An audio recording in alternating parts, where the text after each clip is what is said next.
बिस्मिल्लाहिर्रहमानिर्रहीम, अस्सलाम वालेकुम, सुबह बखैर, a very good morning and a very warm welcome to 2021। और जितनी खुशी से मैं 2021 का नाम ले रही हूँ और आप लोगों को खुश आमदीद कह रही हूँ, अल्लाह करे कि हमारा आने वाला 2021 जो कि आज से शुरू हो गया है ये भी खुशियों से इतना ही भरपूर हो। और 2020 में हमने जो मुश्किलात देखी हैं, हमने जो चैलेंजेस देखे हैं, हमने जो बीमारियां देखी हैं, जिसमें कोविड, आपको मालूम है सर फहरिस्त पर कोविड आया और कोविड-19 ने पूरी की पूरी दुनिया को हिला के रख दिया। अल्लाह करे जनाब कि 2021 में जो वैक्सीन आए वो इतनी मौसर हो कि हम इस कोविड से छुटकारा हासिल कर ले। साथ में कल हमने रात 12 बजते ही देखा जनाब कि हर शहर में, हर कूचे में काफी जरा जश्न मनाया गया। 2021 को वेलकम करने के लिए काफी जरा हवाई फायरिंग हुई, गो कि मुझे कभी समझ नहीं आती इस तुक की कि हवाई फायरिंग से किस तरीके से आप इतने बेहतरीन साल को, जिसके लिए हम इतनी दुआएं करें कि अल्लाह पाक हम बड़ी मुश्किल से 2020 से निकले हैं, 2021 में एंटर होने जा रहे हैं, तो हमारे लिए थोड़ी बहुत आसानियां पैदा करें। ये फायरिंग करने का कौन सा अंदाज होता है जनाब नए साल को वेलकम करने का? और आपको पता है कि जितनी आप हवाई फायरिंग करते हैं उन गोलियों की इज्जत में कोई ना कोई शहरी जरूर आता है। इस हवाले से हम भी बात करेंगे, लेकिन क्या क्या तवक्कुआत हमें वाबस्ता होना चाहिए 2021 से, क्योंकि उम्मीद के साथ हमने अपना नया साल जो है इसका आगाज करना है। बहुत कुछ है आज शेयर करेंगे, लेकिन सबसे पहले हम नजर डालते हैं टॉप स्टोरीज पे।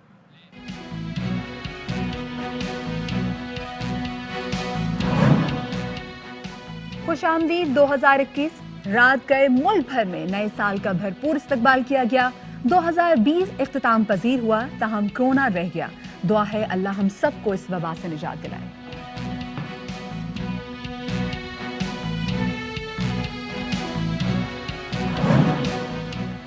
क्या ग्रैंड नेशनल डायलॉग पर काम हो रहा है? आज के पीडीएम के अहम इजलास से पहले मौलाना फजल रहमान से मोहम्मद अली दुरानी की लाहौर में अहम मुलाकात। फंक्शन लीग के रहनुमा ने मुलाकात ट्रैक टू डिप्लोमेसी करार दे दिया।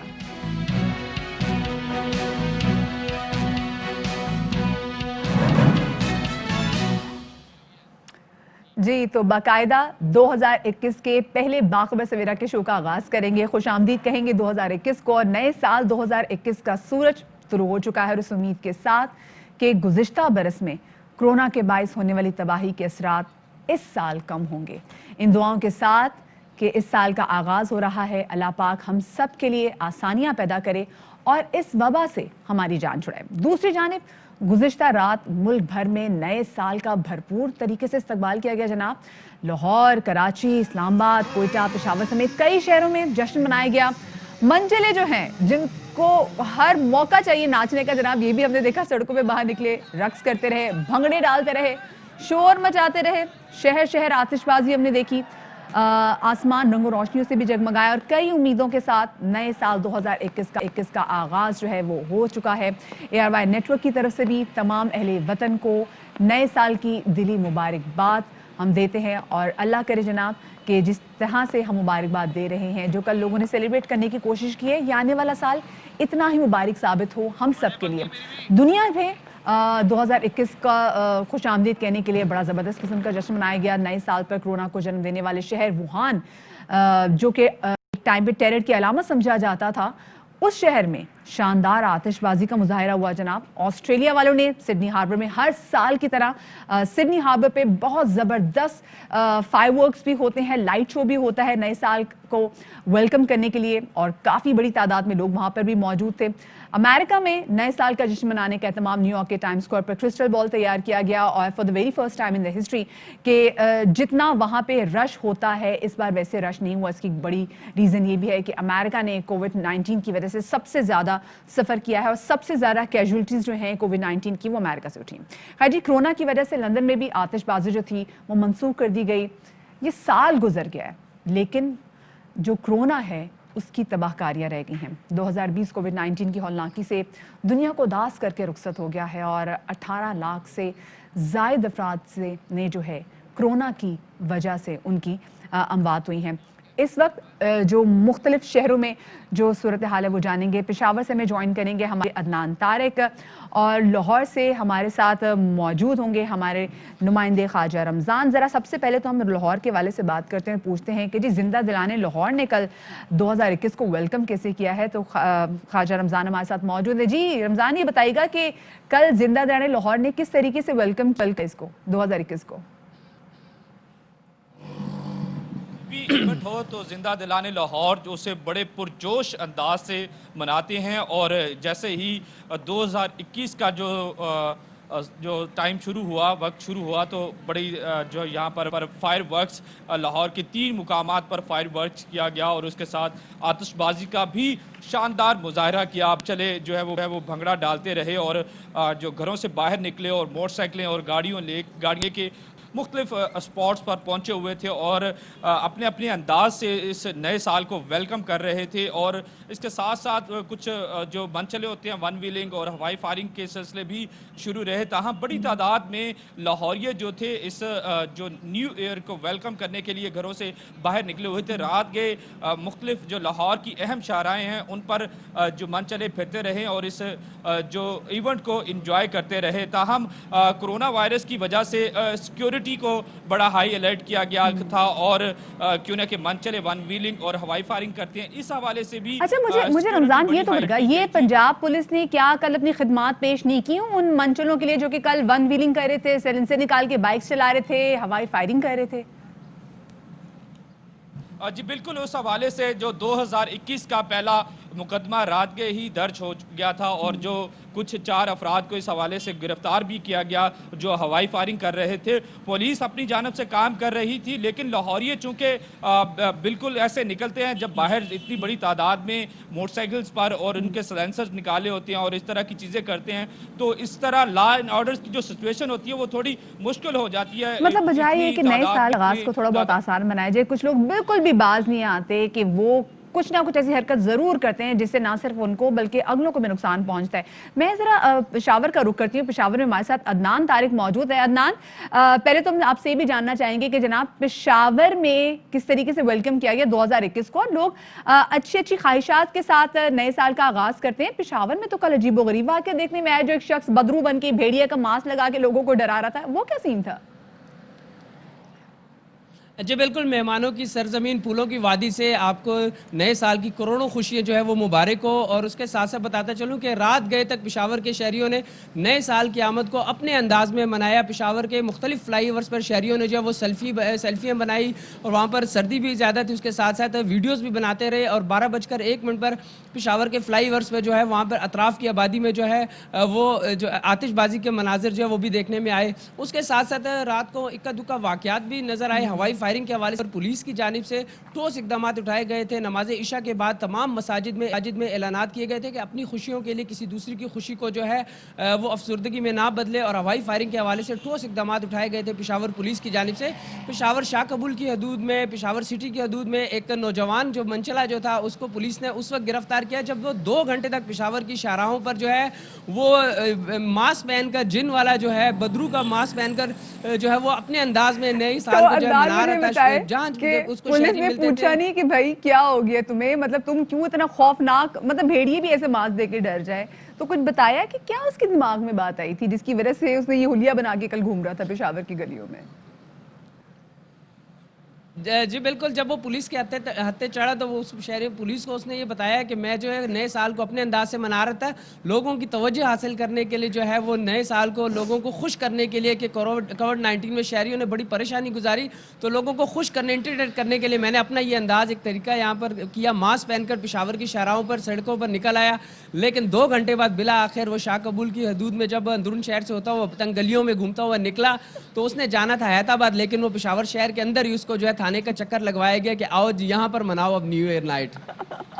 بہت شکریہ جی عدنان طارق ہمارے شاور سے ہمارے ساتھ موجود تھے. دوسرا لاہور والوں نے کیسے 2021 کو ویلکم کیا خواجہ رمضان ہمیں بتا رہے تھے, اور یہ بڑی حیرت کی بات تھی کہ اس شخص کو یہ لگ رہا تھا کہ جی میں 2021 کے سٹارٹ میں لوگوں کی جو ٹینشن ہے وہ گریب کر لوں گا اور اس کے بعد دنیا کے لوگ میرے بارے میں بات کریں گے. لیکن پھر واقعی ایسا وہ بات تو کی گئی, لیکن ساتھ میں تھانے میں بھی بات کی گئی, اور تھانے سے ان بھائی صاحب نے اپنے 2021 کا آغاز کی بات خود سوچ لی. 2021 کا آغاز اگر ان کا ایسا ہے تو پھر انجام کیسا ہوگا. لیکن اللہ جی ہدایت دے ایسے لوگوں کو جو کہ سم ہاؤ جن کے ذہن میں آتا ہے کہ ہم کوئی نہ کوئی ایسی ڈفرینٹ قسم کی حرکت کر دیں کہ ہم لوگوں کی نظر میں بھی آ جائے, چاہے ہم لوگوں کا ترا نکال کے ہی لوگوں کی ٹینشن گریب کریں. لیکن ہم نے دیکھا کہ ایسے ہی مردان میں ایک اور ایسا واقعہ پیش آیا. پشتو گلوکارہ جناب نیلم گل, انہوں نے ایک خریدی گاڑی. اب ان کو یہ سمجھ میں نہیں آئی کہ میں نے گاڑی تو خرید لی ہے تو میں کیسے اپنے محلے والوں کو, اپنی سہیلیوں کو, اپنے رشتہ داروں کو یہ بتاؤں کہ میں نے یہ گاڑی خریدی ہے. کی طرف سے نہایت ہی فخریہ پیشکش تھی, اس کے خلاف FIR درج ہوئی اور پولیس آئی, پولیس نے ان کو گرفتار بھی کر لیا اور ان سے پستول بھی برآمد کر لیا. سو وہی بات ہم آپ سے دوبارہ کرنا چاہیں گے کہ ہم مسلسل بات کر رہے ہوتے ہیں کہ دیکھیں ہوائی فائرنگ, ہم جب ایک گولی آپ کی بندوق سے نکل جاتی ہے تو وہ سیدھا آسمان تک نہیں جاتی, وہ واپس بھی آتی ہے, اور جب واپس آتی ہے تو وہ کہیں نہ کہیں جا کے ضرور لگتی ہے. آپ کی املاک بھی ہو سکتے ہیں, کوئی انسانی جان بھی ضائع ہو سکتی ہے. تو اس میں this nothing good to flaunt about, اس میں ایسی کوئی چیز نہیں ہے کہ آپ اس کو شو آف کر سکیں. خیر جی ذرا آگے بڑھتے ہیں. نئے سال تو شروع ہو گیا ہے, لیکن نئے سال میں ہم دیکھ رہے ہیں کہ تھوڑی بہت پولیٹیکل ڈائنامکس تھوڑی بہت چینج ہو رہی ہیں, تھوڑے بہت خیالات چینج ہو رہے ہیں PDM کے حوالے سے. ایک نہایت ہی اہم خبر, ایک نہایت ہی اہم ملاقات کے حوالے سے جو کہ کل رات ہوئی ہے, اور اس ملاقات کے بعد یہ اب سوال اٹھ رہا ہے کہ کیا گرینڈ نیشنل ڈائیلاگ پر کام شروع ہو چکا ہے. مولانا بھی ڈائیلاگ کے لیے تیار ہیں, کیونکہ گزشتہ رات مولانا فضل الرحمان کی فنکشن لیگ کے رہنما محمد علی درانی سے ایک اہم ملاقات ہوئی, جس کو پہلے تو بہت ہی زیادہ سیکرٹ رکھا گیا, لیکن ARY نیوز پر خبر بریک ہونے کے بعد دونوں رہنماؤں کو میڈیا سے بات کرنے بھی پڑ گئی. مصر ہیں اس بات پر, تو دیکھیں کب اس کی افادیت وہ ہمیں سمجھا سکیں گے. میں مولانا کے پاس پیر صاحب پگاڑا کی طرف سے پیغام لے کر آیا تھا, جس میں کہ ان کی یہ خیال ہے کہ اس وقت جو ملک کے حالات ہیں اس کے اندر ٹکراؤ کو بچانے کے لیے نئے راستے سوچنے چاہیے اور نئی تدابیر نکلنی چاہیے. ہم نے ٹریک ٹو ڈائیلاگ کا بھی ایک موقف رکھا, استعفے اور جو باقی جتنے بھی معاملات ہیں ان کے اوپر بھی ایک ڈائیلاگ ہونا چاہیے. اور آج سے کچھ دنوں پہلے محمد علی درانی صاحب نے جیل میں اپوزیشن رہنما شہباز شریف سے ملاقات بھی کی تھی, اور اس حوالے سے ہمارے شو پر بھی آئے تھے اور ہم نے ان سے گفتگو بھی کی تھی, اور اس وقت ان کا کیا کہنا تھا آپ کو سنواتے ہیں. استعفوں سے پہلے مذاکرات ہونی چاہیے اینڈ بیک ٹو پارلیمنٹ. یہ 3 نکات تھے جن سے ہم نے بات چیت شروع کی. ٹریک ٹو مذاکرات کا ہم آغاز کر رہے ہیں. حکومت ہو, اپوزیشن ہو, اور ملک کے تمام میڈیا ہو, ملک کے تمام ادارے ہوں, وہ تمام لوگ جو بول سکتے ہیں یا نہیں بول سکتے وہ اپنا ایک کردار ادا کریں اس ملک کے اندر اس وقت جو ٹکراؤ کی کیفیت ہے اس کو خاتمے کے لیے. ٹریک ٹو ڈائیلاگ شروع ہو چکے ہیں اور وہ نظر بھی آنے شروع ہو گئے ہیں. کل جتنی بات چیت تھی وہ یہ تھی کہ جی ہم مذاکرات نہیں کریں گے, یہ ہماری کنڈیشنز ہیں. انیشیٹو ہم نے لیا اپنی پارٹی کی طرف سے, پیر صاحب نے اس میں ایک بڑا مطلب انیشیٹو میں ہیلپ کیا, اس کی وجہ سے ایک راستہ بنتا نظر آ رہا ہے. اور اگلی جو اس کا سٹیپ ہوگا یقیناً ایک ایسے ایجنڈے تک پہنچ جائیں گے جس ایجنڈے کے اوپر گرینڈ مذاکرات. اب یہ ہے کہ ایسے لوگ اس ملک میں موجود ہیں جو مذاکرات کے اور عمومی حالات کو کول ڈاؤن کرنے میں اہم کردار ادا کر سکتے ہیں. اس وقت حکومت کو ایسے لوگوں کو جیلوں میں رکھنے کے بجائے ان کو آپس میں انٹریکٹ کرنے کا موقع دینا چاہیے. محمد علی درانی صاحب کی شہباز شریف صاحب سے جیل میں ملاقات پر آلریڈی پاکستان پیپلز پارٹی کی جو سینٹرل ایگزیکٹو کمیٹی کا اجلاس ہوا تھا اس میں تحفظات کا اظہار کیا گیا تھا, اور آج ہونے والے PDM کے سربراہ اجلاس سے پہلے یہ ملاقات نہایت اہمیت کی حامل ہے. دوسری جانب گزشتہ روز 31 دسمبر آئی اور ہم نے دیکھا کہ گزر بھی گئی, لیکن استعفے کتنے آئے اس بارے میں ابھی تک کچھ پتہ نہیں چل سکا. اپوزیشن اتحاد کی اہم بیٹھک آج لاہور میں لگے گی جس کی صدارت PDM کے سربراہ مولانا فضل الرحمان کریں گے, جس میں بلاول بھٹو زرداری اور آصف علی زرداری تو ان پرسن حاضر نہیں ہوں گے لیکن ویڈیو لنک پر اس اجلاس میں شرکت کریں گے. اور آج کا ہونے والا اجلاس PDM کے مستقبل سے متعلق काफ़ी ज़्यादा अहमियत इख्तियार कर चुका है। इस्तीफ़ों को लेकर पीडीएम में शामिल जमातों का मौक़िफ़ अब हम देख रहे हैं कि आहिस्ता आहिस्ता वाज़ेह होता जा रहा है। इस्तीफ़े सिर्फ जमा करने के लिए हैं, इनका इस्तेमाल मौजूद वक्त पर किया जाएगा। इस तरह ऑपोजिशन की दोनों बड़ी जमातें पाकिस्तान पीपल्स पार्टी और मुस्लिम लीग नून सेनेट इलेक्शन लड़ने के लिए भी तैयार है और एक बार फिर पीडीएम के सरबराह मौलाना फजल रहमान लग रहा है कि वो उस पूरे सिनेरियो में तन्हा नजर आ रहे हैं। और इसी हवाले से मजीद बात करने के लिए हमारे साथ मौजूद हैं पाकिस्तान पीपल्स पार्टी के सीनियर रहनुमा चौधरी मंजूर साहब, उनको हम शामिल गुफ्तगू करेंगे। चौधरी साहब, बहुत शुक्रिया आपका कि आपने हमें वक्त दिया। चौधरी साहब, पीडीएम में जो आपके इत्तेहादी हैं मुस्लिम लीग नून, उनके रहनुमा मिफ्ता इस्माइल साहब कहते हैं कि अगर आसिफ ज़रदारी साहब के पास हुकूमत को घर भेजने का कोई और तरीका है, जैसे कि आसिफ ज़रदारी साहब ने पहले बात भी की थी, तो बात हो सकती है। क्या आपके पास ऑप्शन है इस्तीफों से हटकर? देखिए, इस्तीफ़ों से कोई हटा नहीं है। इस्तीफ़े मौजूद हैं, हमारी क़यादत के पास जमा हो गए हैं और इस्तीफ़े, सवाल सिर्फ इतना है कि देने कब हैं। क्या मूवमेंट को इस्तीफ़े देकर शुरू करना चाहिए या मूवमेंट का मोमेंटम बनाकर इस्तीफ़े देने चाहिए? पाकिस्तान पीपल्स पार्टी का ख्याल है कि ये चूँकि डेटरेंस है, ये आखिरी हथियार है, तो इसे उस वक्त इस्तेमाल करना चाहिए जब मोमेंटम बन जाए मूवमेंट का। तो इस पे थोड़ा सा पॉइंट ऑफ व्यू है, बाकी तो इस पे तैयार है। आसिफ ज़रदारी साहब के पास बिलाशुबा बहुत सारे फार्मूले हैं, वो जब ज़रूरत होगी वो बताएंगे। अपना एक्सपीरियंस है उनका, चूँकि उन्होंने मुशर्रफ को निकाला हुआ है और मुशर्रफ को उस वक़्त इस्तीफ़ा ही देकर गया था। अगर वो ना देता तो उसके ख़िलाफ़ बिल्कुल जो कुछ होना था प्रोसेस, उन्होंने प्रोसेस शुरू भी नहीं किया था कि वो उसको जाना पड़ गया। उस वक्त सिर्फ असेंबलियों से रेजोल्यूशंस हुए थे जिनकी कोई कानूनी और आईनी अहमियत नहीं थी, लेकिन उसको छोड़ना पड़ा। अच्छा चौधरी साहब, आज आपके पीडीएम का अहम इजलास होने जा रहा है। कल स्पेसिफिकली मौलाना फजल रहमान साहब ने मुलाकात भी की, मोहम्मद अली दुरानी साहब ने, उससे पहले शहबाज शरीफ की भी मुलाकात हो चुकी है, जिस पर आपकी पार्टी को काफ़ी ज़्यादा तहफ़्फ़ुज़ात का भी आप लोगों ने इजहार किया। तो आज का जो इजलास होने जा रहा है, इसका एजेंडा क्या है और आइंदा का लाएमल क्या होगा आप लोगों का?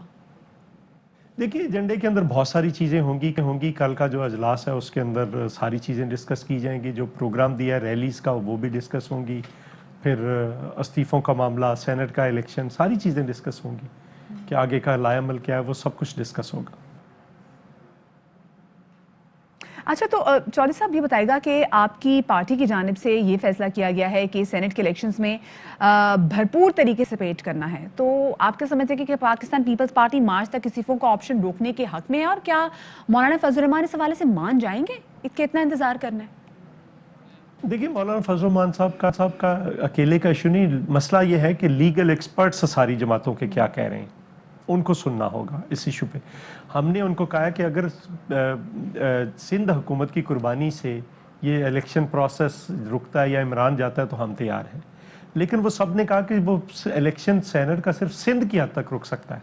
अगर सिंध की हद तक रुक भी जाता है, बाकी जगह पे 13 उनके बंदे चले जाते हैं, जगहों से इस्तीफे दे देते हैं, लेकिन सेनेट का इलेक्शन अगर नहीं रुकता तो उनकी तो 2/3 अक्सरियत हो जाएगी सेनेट के अंदर, जो कि काबिल कबूल नहीं है, और वो फिर 18वीं तरमीम, NFC अवार्ड, जिसको मर्जी उड़ा दें। तो ये एक्चुअल असल बात है जिस पे पाकिस्तान पीपल्स पार्टी ने लीगल एक्सपर्ट्स की राय सुनी और उसके बाद अपनी राय कल के अजलास में लेकर जाएगी कि पीपल्स पार्टी का ख्याल है कि सेनेट का इलेक्शन लड़ना चाहिए।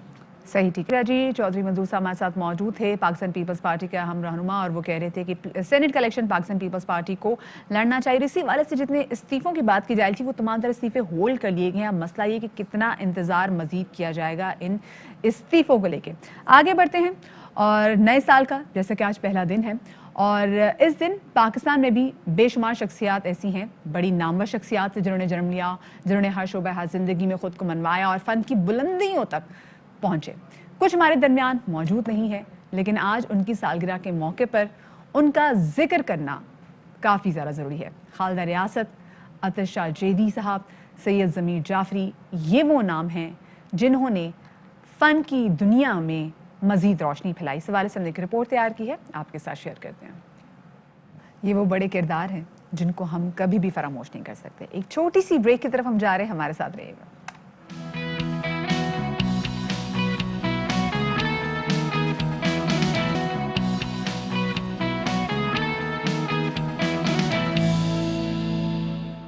Welcome back after the break. और ब्रेक के बाद हम ज़रा अवामी रवैयों के हवाले से बात करेंगे। एक ऐसी सर्विस जिसका मकसद है, जिसका काम करना है आपको सर्व करना, लेकिन हम देखते हैं कि लोग इस सर्विस का बेजा फ़ायदा उठा रहे हैं। बेजा भी नहीं, लेकिन लोगों को आदत है शायद प्रैंक कॉल्स करने की, लोगों को आदत है बिला वजह तंग करने की। हम बेसिकली बात करें जनाब पुलिस की हंगामी मदद हेल्पलाइन विच इज़ 15। लोग जनाब आपको बताएं कि इस पर मजाक भी करते हैं, बोगस कॉल करते हैं और क्रैंक कॉल्स भी करते हैं। और जनाब ये सर्विस आपको सहूलियत फराहम करने के लिए है, आपकी मदद करने के लिए है, आपकी इन प्रैंक कॉल्स का निशाना बनने के लिए। गुज़िश्ता बरस के जो जारी आदाद शुमार उसके मुताबिक 15 को 34,94,133 कॉल्स मौसूल हुई और इन मौसूल कॉल्स में से 7,98,000 प्रैंक या बोगस कॉल्स थी। अब आप खुद इमेजिन करें कि हमारी आवाम का क्या रवैया है और हमारी आवाम इस इतनी इंपॉर्टेंट सर्विस को लेके कितने ज़्यादा नॉन सीरियस है। अच्छा जी, तर्जुमान के मुताबिक गुज़रे जाने वाले साल में 27,265 शिकायत पर कार्रवाई हुई और 476 मुल्जिमान को गिरफ्तार भी किया गया। 15 का जो रिस्पांस टाइम है, अब आपको बताएं कि हमारी जो आम परसेप्शन है वो ये है कि जी 40 से कोई 50 मिनट लगते हैं, बल्कि ऐसा नहीं है। अब ये जो रिस्पांस टाइम है ये 40 से 7 मिनट पर आ गया और पुलिस हुकाम की आवाम से अपील है कि वो 15 का नंबर सिर्फ और सिर्फ हंगामी सूरत हाल में इस्तेमाल करें। और इसी वाले से बात करने के लिए हमारे साथ मौजूद हैं S15 मदरकार एंड SSU अब्दुल्ला मेमन साहब, उनको शामिल गुफ्तगू करेंगे।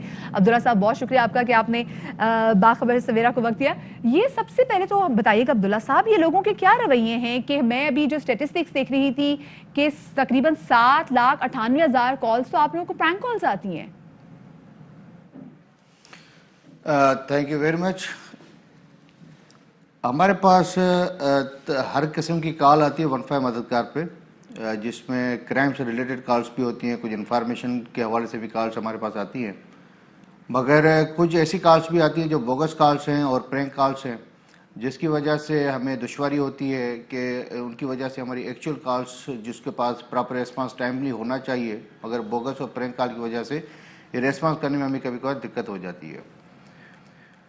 तो हमारे पास तकरीबन अराउंड इस पूरे साल में हमारे पास 7,98,000, जिसको हम अगर 8 लाख राउंड फिगर कह दें तो हमारे पास 8 लाख के अराउंड ये हमारे पास इस तरह की कॉल्स हमारे पास आई थी। और जो टोटल एवरेज रेशो जो कॉल्स का तकरीबन कोई 34 लाख राउंड फिगर अगर 35 लाख कह लें तो 35 लाख की तकरीबन ये हमारे पास कॉल्स आई थी। अच्छा अब्दुल्ला साहब, क्यों एक्शन नहीं लिया जाता ऐसे लोगों के खिलाफ? मतलब अगर हम राउंड ऑफ फिगर भी देखें तो 8 लाख एक बहुत बड़ा नंबर है जो कि प्रैंक कॉल्स कर रहे होते हैं। इसकी एक वजह यह है कि 15 मददगार कराची का एक इमरजेंसी नंबर है पुलिस सर्विस का। मददगार 15 वो प्रॉपर यूनिफाइड सिस्टम के तहत काम नहीं कर रही थी। ये तकरीबन 2019 के एंड में ये एक टास्क दिया गया सिक्योरिटी डिवीजन को अंडर कमांड ऑफिसर मकसूद अहमद साहब। तो ये एक प्रॉपर यूनिट बना, तो काफ़ी चीज़ें हमारे पास स्कैटर्ड थी और लोगों के पास एक अवेयरनेस भी नहीं थी और वो उस मदद का 15 को शायद तफरीका समझते थे, बस 15 पे कॉल करते थे टाइम पास करने के लिए। मैं तो हर बंदे की बात नहीं कर रहा, ऑलमोस्ट सोसाइटी सही बात करें, लेकिन अब्दुल्ला साहब तो बड़ा इजी हो गया ना ट्रेस करना। मतलब नंबर आता, आप लोग उसको ट्रेस कर सकते हैं, उनको हैवी फाइन कर, उनको पता चले कि नेक्स्ट टाइम आपने 15 पे अपनी इस किस्म की प्रैंक कॉल्स के लिए फोन नहीं करना। इसमें हमारे पास हर चीज़ का रिकॉर्ड होता है। हमारे पास कोई भी कॉल आती है, हमारे पास उसका प्रॉपर रिकॉर्ड होता है, उसकी रिकॉर्डिंग होती है। हमने कुछ कॉल्स पे कार्रवाई भी की थी, हमने कुछ कानूनी कार्रवाई भी की थी, जिसमें कुछ बंदे को भी अरेस्ट करवाया था FIR के थ्रू, बाकायदा हमने बंदे भी अरेस्ट करवाए थे। मगर काफ़ी लोगों को इस 15 सर्विस का शायद पता ही नहीं था।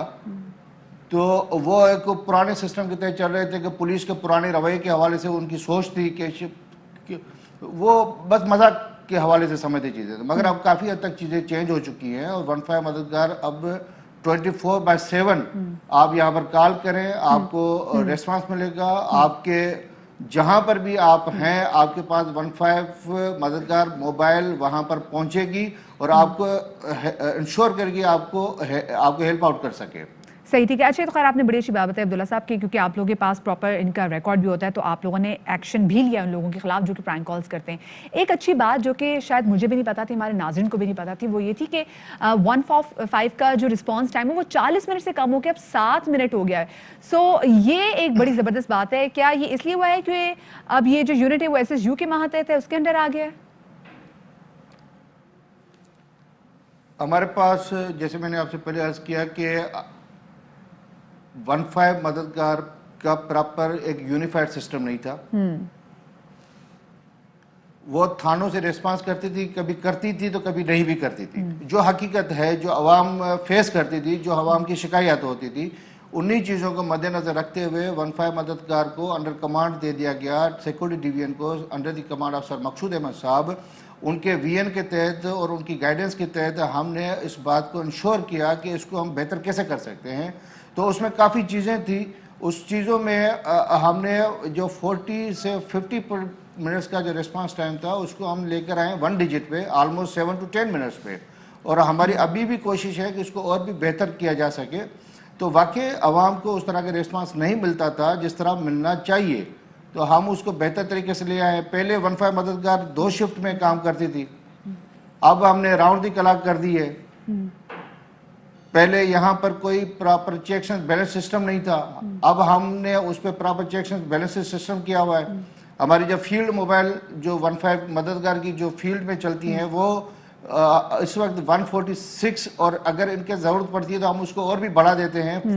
تو راؤنڈ دی آورس یہ ہماری سروس چل رہی ہے. آپ کسی وقت بھی کال کریں, چاہے رات کے 3 بجے کریں یا صبح کے 6 بجے کریں یا دوپہر کو 2 بجے کریں, آپ کو یہاں سے ریسپانس ملے گا. 24/7 جو ہے یہ سروس جو ہے یہ لوگوں کے لیے دستیاب ہے, اور اللہ نہ کرے لوگوں کو ضرورت پڑے. بٹ تھینک یو سو مچ جی. عبداللہ میمن صاحب ہمارے ساتھ موجود ہے, اور آپ نے دیکھا کہ ہمارے پاس لمیٹڈ ریسورسز ہوتے ہیں, اس پر اگر آپ لوگ ایسے کال کریں گے, بوگس کالز کریں گے, پرینک کالز کریں گے, کرائم کالز کریں گے, تو امیجن آپ ایک سسٹم کو ایک طریقے سے ہولڈ کریں کافی دیر کے لیے, اور اس ٹائم میں اگر کوئی ایسا شخص فون کرے جس کو سچ میں ضرورت ہو, جس کے گھر میں کوئی پریشانی ہو گئی ہو, اور اس کی کال آپ کی وجہ سے تھرو نہ ہو سکے, تو پھر اس کے ذمہ دار آپ بھی ہوں گے. تو اس لیے خدارا یہ جو بڑے لمیٹڈ ریسورسز کے ساتھ ہمارا ایک محکمہ جو ہے وہ کام کر رہا ہے, اس کے اچھے بھلے کاموں میں اپنے فضول قسم کی جو آپ کی عادات ہیں نا ان کی وجہ سے روڑے نہ اٹکائیں, ورنہ کاروائی تو آپ کو پتہ ہی آپ کے خلاف ہو گئی. اور میرے خیال سے بلکہ نہ صرف کاروائی ہونی چاہیے بلکہ اخبار میں تصویریں بھی چھپنی چاہیے ایسے لوگوں کے لیے جن کے پاس اتنا زبردست ویلا ٹائم ہے کہ وہ بڑی بڑے اچھے اداروں میں ایسے کالز کر کے لوگوں کو تنگ کر رہے ہوتے ہیں. چلے جی آگے بڑھتے ہیں, اور کیونکہ ہم سیلیبریشنز کی بھی بات کر رہے ہیں, نیا سال ہے تو نئے سال کے موقع پر ناچتے گاچتے یہ جو رپورٹس میں بھی آپ کو دکھانے والی ہوں ان کے اندر کوئی فیلنگز ایسج تو نہیں ہے, احساس تو نہیں رکھتے, لیکن جناب یہ جو لوگ ان کو دیکھ رہے ہوتے ہیں ان کو تھرکنے پہ کافی زیادہ مجبور کر دیتے ہیں. بوسٹن ڈائنامکس کی تخلیق کردہ ان روبوٹ سے آپ کو بالکل ان سے محبت ہو جائے گی جناب. یہ آپ کی محبت کے طلبگار ہیں اور پیار کا جواب کافی زیادہ پیار سے دیتے ہیں. یہ کتنے پیارے بن چلے روبوٹس لگ رہے ہیں نہ یہ ہوائی فائرنگ کریں, سیلیبریٹ بھی کریں, خوش ہیں, نہ شور کریں نہ کچھ کریں, سب ان کو دیکھ کے محظوظ بھی ہو رہے ہیں, فزیکل ڈسٹینس کا بھی خیال رکھ رہے ہیں. پلیز عوام ان روبوٹ سے سیکھیے. ایک چھوٹی سی بریک کی طرف جا رہے ہیں, ہمارے ساتھ رہیے گا.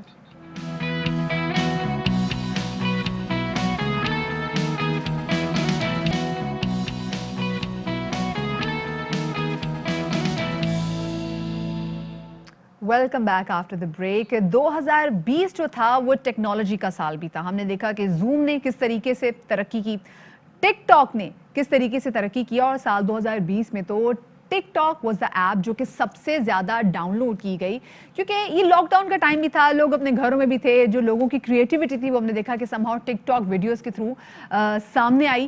بڑے بڑے جناب ہم نے فنکار دیکھے, بڑے بڑے آرٹسٹ جو ہیں, بڑے بڑے ایکٹرز ہم نے ٹک ٹاک کے تھرو جو ہیں وہ دیکھا کہ وہ میڈیا میں آیا, اور اس کے بعد they are doing really good in their fields.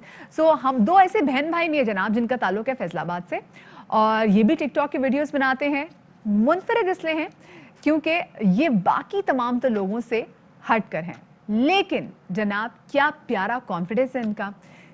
کہیں بھی ان کو دیکھ کے یہی نہیں لگتا کہ ان کو کہیں نہ کہیں سے کوئی نہ کوئی ایسا کمپلیکس ہے کہ ان کی زندگی میں کہیں نہ کہیں کوئی چھوٹی موٹی کمی ہے جس کو انہوں نے آڑے آنے دیا ہو.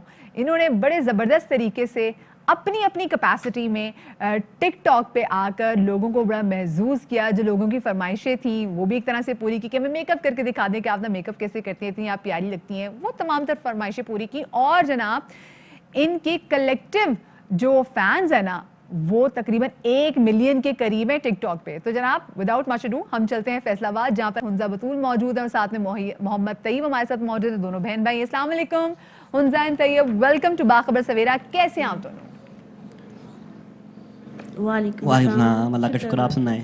بالکل ٹھیک الحمدللہ. اچھا حنزہ مجھے یہ بتائیں, یہ پہلے ٹک ٹاک پہ اکاؤنٹ کس نے بنایا تھا؟ آپ نے بنایا تھا, طیب نے بنایا تھا؟ دماغ میں کیسے آتا ہے جی ہم نے ٹک ٹاک پہ اکاؤنٹ بنانا ہے؟ کیوٹ کاکا نے, جی مطلب کیوٹ کاکا نے, مطلب محمد طیب نے. اچھا کیوٹ کاکا نے, اچھا کیوٹ کاکا نے کر. تو اچھا کیا آپ لوگوں کے ذہن میں آتا ہے جب آپ ٹک ٹاک کا اکاؤنٹ بنا رہے تھے کہ آپ کیسی ویڈیوز بنائیں گے اس میں؟ اور میں چاہوں گی کہ ہمارے جو پروڈیوسر صاحب ہیں وہ تھوڑی بہت ویڈیوز بھی ہمارے ناظرین کے ساتھ آپ کی شیئر کریں. ایسا تھا کہ میں ایک ایسے برے ٹائم سے گزر رہی تھی کہ جو میرے لیے ناقابل برداشت تھا. تو ہر اسی دوران یہ مطلب میرے روم میں آیا تو کہتا آؤ آپ ہی ہم ویڈیو بناتے ہیں, ایک گانا مطلب کرتے ہیں, ایک لائن میں گاتا ہوں, ایک لائن آپ گاؤ, جو مطلب یاد ہو. تو میں نے بولا کہ چلو ٹھیک ہے, جو تم کہہ رہے ہو کر لیتے ہیں. بٹ پھر ہم لوگوں نے گانا گایا تو وہ راتوں رات اس کے ویوز جو ملین میں چلے گئے. اور پھر وہ فرمائشیں شروع ہوگی اور مطلب دیکھنا چاہ رہے ہیں اور دیکھنا چاہ رہے ہیں. تو پھر ہم لوگ مطلب ایسے ویڈیوز بناتے گئے اور آج اللہ تعالیٰ نے ہمیں عزت بخشی ہے, شکر الحمدللہ, اور آپ لوگ کے سامنے. بالکل. اچھا میں آپ دونوں کو دیکھ رہی ہوں, مجھے آپ دونوں کو دیکھ کے بہت خوشی ہو رہی ہے کیونکہ آپ دونوں کے جو چہروں پہ مسکراہٹ ہے وہ ہمارے لوگوں کے لیے بہت زیادہ امپورٹنٹ ہے, اسپیسیفکلی جب ہم 2021 شروع کرنے جا رہے ہیں تو امید ہمارے پاس ہونی چاہیے. اچھا میں طیب آپ سے پوچھنا چاہوں گی کہ آپ نے کیسے یہ ساری ہمت اکٹھی کی, یہ کانفیڈنس اکٹھا کیا کہ جی ہم نے ٹک ٹاک پہ جانا ہے اور ہم نے کوئی نہ کوئی ایسی ڈفرینٹ چیز بنانی ہے؟ میں بھی آپ دونوں سے وہ گانا بھی سنوں گی ویسے. جی طیب. میں 2000 میوزیکل لے سے تھا, مطلب جب میوزیکل لے تھا نا, ٹک ٹاک تو بعد میں آیا. تو میں تب سے ویڈیو بناتا تھا پر میں اتنا کوئی فیمس نہیں تھا ہو رہا. تو ایک دن نا بیٹھے بیٹھے گڑیا پی کا موڈ تھوڑا خیال, میں ان کے روم میں گیا, میں نے کہا گڑیا پی آؤ ویڈیو بنا. پہلے تو یہ مان نہیں تھے نہیں, مگر بانی تو بانی, ہم نے سونگ گنگنایا. تو اس کے بعد ہم اوپر ماشاء اللہ راتوں رات.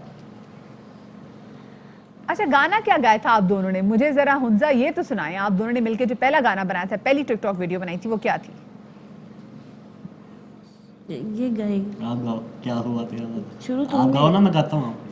کیا ہوا تیرا وعدہ, وہ قسم وہ ارادہ, بھولے گا دل جس دن تمہیں, وہ زندگی کا آخری دن ہوگا. وہ کہنے والے مجھ کو فریبی, کون فریبی ہے یہ بتا, یہاں جس نے غم لیا پیار کی خاطر, یہاں جس نے پیار کو بیچ دیا.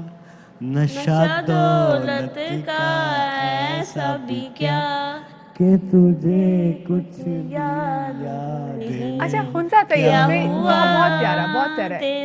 یہ مجھے بتائیں آپ دونوں نے تعلیم کہاں تک حاصل کی ہے؟ اور ٹک ٹاک ویڈیوز کے بعد آئی ایم شیور کہ جو ہماری سوسائٹی ہے, ہماری سوسائٹی کو بڑی عادت ہے جج کرنے کی. آپ کے ٹک ٹاک ویڈیوز کے بعد آپ نے لوگوں کے بیہیویئر میں چینج دیکھا اپنے لیے؟ ہاں بہت زیادہ چینج دیکھا. جو لوگ مطلب باہر نکلتے تھے تو کرتے تھے اللہ اکبر, اللہ اکبر, تو بستغفر اللہ, یا اللہ معاف کر دی, کانوں کو ہاتھ لگانا, یہ سب کچھ کرتے تھے. اب باہر نکلو تو سیلفیز لینی ہے, ویڈیوز لینی ہے, رک جاؤ. پہلے تو دور سے دیکھتے ہیں تو ہم لوگ گھبرا جاتے ہیں کہ پتہ نہیں کوئی ہمیں پکڑنے لگا ہے, یہ کیا ہونے لگا ہے. تو پھر مطلب راؤنڈ کر کے دیکھتے ہیں کہ کنفرم یہ وہی لوگ ہیں. تو پھر اکثر ایسا ہوتا ہے کہ میں تو کئی دفعہ ڈر گئی ہوں. تو پھر وہ مطلب روک کر پاپا ساتھ ہی ہوتے ہیں تو پھر ویڈیوز بنا لیتے ہیں. پہلے ये होता था, लेडीज़ ज़्यादातर ये करती थी, तौबा अस्तगफिरुल्लाह, तौबा नौज़ुबिल्लाह, कानों को हाथ लगाना यूं यूं करके, ये चीज़ें मुझे पसंद नहीं थी, लेकिन मैं इग्नोर करती थी हर बात को। लेकिन इग्नोर करते करते आज माशाल्लाह यहाँ तक पहुँच चुकी हूँ, ज़ाहिर तो और इस बहुत चीज़ बड़ी में ये बात है कि चीज़ें मतलब लोगों के सबक इस बहुत किस्म चीज़ों के का हासिल किया। लोगों के इस किस्म के मुझे लगता है घटिया वर्ड भी बहुत बुरा होगा, मतलब जब लोगों के इस किस्म का बिहेवियर हो, इस किस्म का रिएक्शन हो टुवर्ड्स यू पीपल, और उसमें फिर आप एक बिल्कुल डिफरेंट चीज़ करें। तैयब, आपको कैसा लगा? आपके लिए कितना मुश्किल था अपनी तमाम तर चीज़ों को पीछे रख के एक पॉजिटिव साइड को आगे लेकर आना? मुझे बहुत अच्छा लगा माशाल्लाह। ये तो मतलब बाहर ही नहीं जाता था ज़्यादा, और पढ़ा भी नहीं है, तो मैंने ग्यारह के स्कूल का मुंह भी नहीं देखा अभी तक, तो अल्लाह का शुक्र है कि मैसेज वगैरह सब कुछ पढ़ लेता हूँ और हर चीज़ कर लेता हूँ। ओके, चलें तैयब, आपने जैसे बताया कि आपने तो खैर कभी स्कूल का मुंह भी नहीं देखा, लेकिन उसके बावजूद आप पढ़ लिख लेते हैं और अब तो माशाल्लाह से आपने अपनी पहचान भी बना ली है टिकटॉक के through. Best of luck Hunza, और तैयब आपको बेस्ट ऑफ लक। ऐसे ही हंसते मुस्कुराते रहें और हंसते मुस्कुरा के लोगों के चेहरों पे मुस्कुराहटें बिखेरते रहें, बिकॉज आप लोगों को देख के बाकी तमाम तर लोगों में बड़ी ये हिम्मत और बड़ा हौसला आता है कि भाई जब हुंजा और तैयब कर सकते हैं तो व्हाई नॉट अस, हम क्यों नहीं कर सकते। जी, इससे पहले कि हम ब्रेक लें, मैं जाते जाते आपको, क्योंकि अल्लाह करे ये जो साल है ये रंगों से भरपूर हो, तो रंगों से भरपूर हम आपको ऑस्ट्रेलियन तोते दिखाते हैं जिनको लोग बड़ी मोहब्बत करते हैं, बड़े शौक से अपने घरों में पालते हैं। मैंने भी बचपन में एक टाइम तक बड़े पाले जनाब, और ये भी दुनिया के लिए कुदरत का नायाब तोहफा है। हसीन रंगों और खूबसूरत पर वाले नाजुक तोते जब चहचहाते हैं तो हर कोई इसकी तरह मुतवज्जह हो जाता है, जैसे भी आप होंगे ये रिपोर्ट देख के।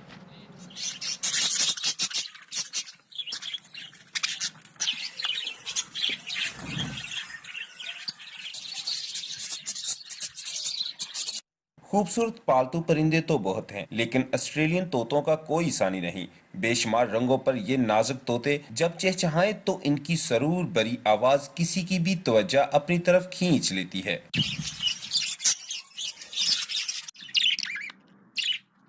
ऑस्ट्रेलियन तोतों को घरों में पाले तो दिन का आगाज भी इनकी आवाज सुनकर अच्छा होता है। ਇੱਥੇ ਤੋਤੇ ਲੈਣ ਆਏ ਆ, ਹਰ ਨਸਲ ਦੇ ਤੋਤੇ ਇੱਥੇ ਪਾਏ ਜਾਂਦੇ ਨੇ ਤੇ ਘਰ ਦੇ ਵਿੱਚ ਰੌਣਕ ਦੀ खुशियां बच्चे खेलते हैं।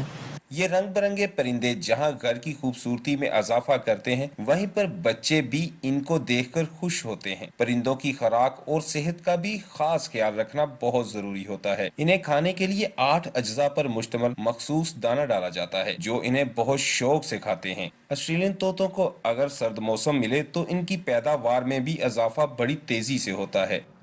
पर ये परिंदे ना थोड़ी बहुत प्रिवेसी भी मांगते हैं। बचपन में जैसे मैंने भी रख लिए थे, लेकिन होता था कि एक्साइटमेंट में हर वक्त इनको देखते रहते थे, जिसपे तोते काफ़ी माइंड भी कर जाते हैं and they are emotionally very strong. But आपको पता है कि परिंदे भी हमारे घरों में बरकत का बाइस बनते हैं। जनाब, हम एक छोटी सी ब्रेक की तरफ जाना है, और ब्रेक पर जाने से पहले वही बात देखें, नया साल आता है, नई उम्मीदें लेकर आता है, और नई उम्मीद में हमें ये ज़रूर सोचना चाहिए और ये ज़रूर गुमान करना चाहिए कि जी हमने अपने इस पूरे साल में ऐसी कोई हरकत नहीं करनी जिससे किसी और को नुकसान पहुंचे। जिसमें आजकल स्पेसिफिकली इस कोविड-19 के टाइम में तो हमें ये भी पता होना चाहिए कि हमने फिजिकल डिस्टेंसिंग रखनी है, हमने मास्क पहनना है, हमें नज़ला, ज़ुकाम, फ्लू कुछ भी हो तो खुदारा आपके घर के आसपास या आपके घर में कोई भी ऐसी पब्लिक गैदरिंग हो, कुछ भी, क्योंकि बात तो मुझे पता है आप लोगों ने आना नहीं है, शादियाँ भी आप लोगों ने शादियों में भी जाना है, इज्तनाब करें जनाब कि आपने शादियों में नहीं जाना। कोशिश करें जनाब कि आप ऐसी किसी जगह पे ना जाएं जहां पर बाकी कोई ना कोई शख्स जो है वो आपसे आपका जो वायरस है वो कैच कर सके। अब रुखसती का दिन, बड़े लोग यहाँ पर मौजूद हैं, सेलिब्रेशन आपको दिखाएंगे, लेकिन अभी लेंगे एक छोटी सी ब्रेक, हमारे साथ रहेगा।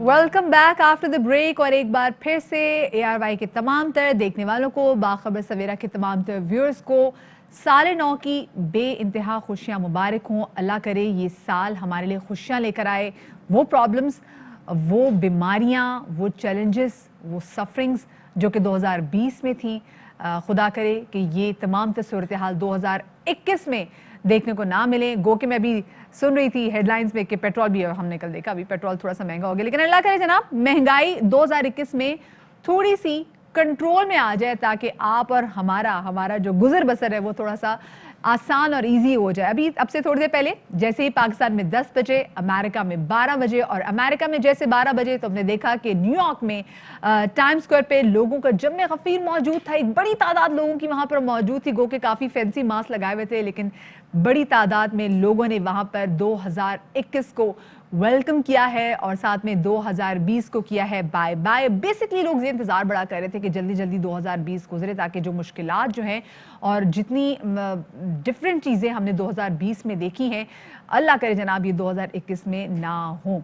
बहुत सारी चीज़ें हम शामिल करेंगे, थोड़ी इकोनॉमी के हवाले से बात भी करेंगे कि 2021 में हम पाकिस्तान की इकोनॉमी को कहाँ पर स्टैंड करता हुआ देख रहे हैं। लेकिन सबसे पहले हम नजर डालेंगे टॉप स्टोरीज पे।